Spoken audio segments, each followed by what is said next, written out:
Bonjour à tous, je suis Marc Fidel et aujourd'hui je vais vous expliquer comment réaliser une capsule vidéo à but pédagogique de manière très simple à l'aide d'un logiciel gratuit et sans inscription qui se nomme Screencast-O-Matic. Nous allons d'abord voir ensemble comment installer Screencast-O-Matic. Pour ce faire, nous allons nous rendre sur le site du logiciel en recopiant le lien qui s'affiche à l'écran. Nous arrivons sur la page d'accueil du site. Nous allons ensuite cliquer sur le bouton bleu Record for Free. Nous allons tout d'abord nous assurer que la langue sur le site est bien réglée via le menu déroulant. Puis, nous allons cliquer sur Launch Free Recorder. Une petite bulle de chargement apparaît. On nous demande d'ouvrir Screen Recorder Launcher. Ce qui ne va pas fonctionner, c'est normal, nous ne l'avons pas. Ici, en dessous de la bulle de chargement, une petite icône Download apparaît. Nous allons cliquer dessus et le téléchargement va commencer. Une fois le téléchargement terminé, nous allons cliquer sur weblauncherrecorder.exe, ce qui va installer le logiciel et le lancer automatiquement. Nous arrivons maintenant sur la page d'accueil du logiciel qui vous permettra de faire quelques réglages avant de lancer l'enregistrement.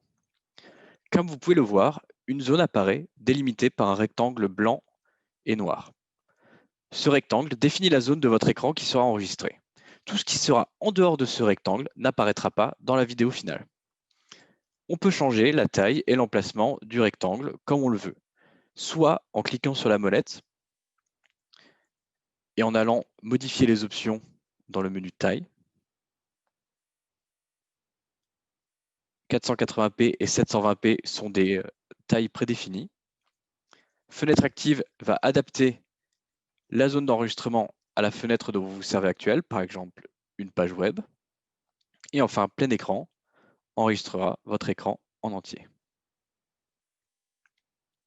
On peut également déplacer le rectangle en cliquant sur la croix au centre et en faisant bouger le rectangle avec la souris. On peut également agrandir le rectangle manuellement à l'aide des coins blancs. Dans les options, vous pouvez aussi décider de si vous souhaitez enregistrer simplement l'écran de votre ordinateur, simplement l'image de votre webcam, ou encore les deux en même temps, comme je suis en train de le faire actuellement. La durée maximale ne peut pas être réglée sur la version gratuite du logiciel, elle est limitée à 15 minutes. Mais de manière générale, je vous conseille vraiment de faire en sorte que vos capsules vidéo ne dépassent pas les 5 minutes. À l'onglet Narration, on va pouvoir choisir quel micro on souhaite enregistrer. Enfin, l'onglet Audio de l'ordinateur permet d'enregistrer les sons de l'ordinateur en plus des sons du micro. Cependant, ça ne fonctionne pas sur la version gratuite. Une fois que les réglages sont faits et que vous êtes satisfait, il suffit d'appuyer sur le rond rouge pour lancer votre enregistrement. Un décompte apparaît et l'enregistrement est parti.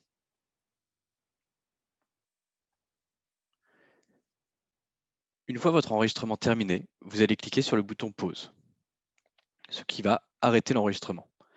Ici, vous disposez d'un bouton lecture qui va vous permettre de prévisualiser votre vidéo. À droite, vous avez un petit logo représentant une poubelle qui va vous permettre de supprimer votre vidéo si vous n'êtes pas satisfait. Et si vous êtes satisfait, vous pouvez cliquer sur le bouton compléter. Deux options apparaissent. L'option éditer une vidéo n'est pas disponible dans la version gratuite, il faudra donc utiliser un logiciel tiers. Nous allons donc cliquer sur sauvegarder, publier. Une nouvelle fenêtre apparaît qui va vous permettre de revoir votre vidéo telle que vous venez de l'enregistrer.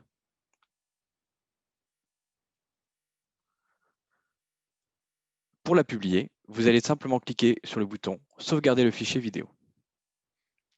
Une nouvelle fenêtre apparaît. Nous allons modifier le nom du fichier en cliquant sur nom du fichier. J'appuie sur entrée. Nous allons ensuite choisir le dossier dans lequel nous allons enregistrer notre vidéo. Pour les besoins du test, je vais l'enregistrer sur le bureau. Et enfin, nous allons cliquer sur publier.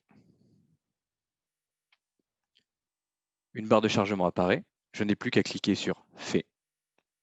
Le logiciel est quitté. Et voilà, la vidéo est disponible sur mon bureau.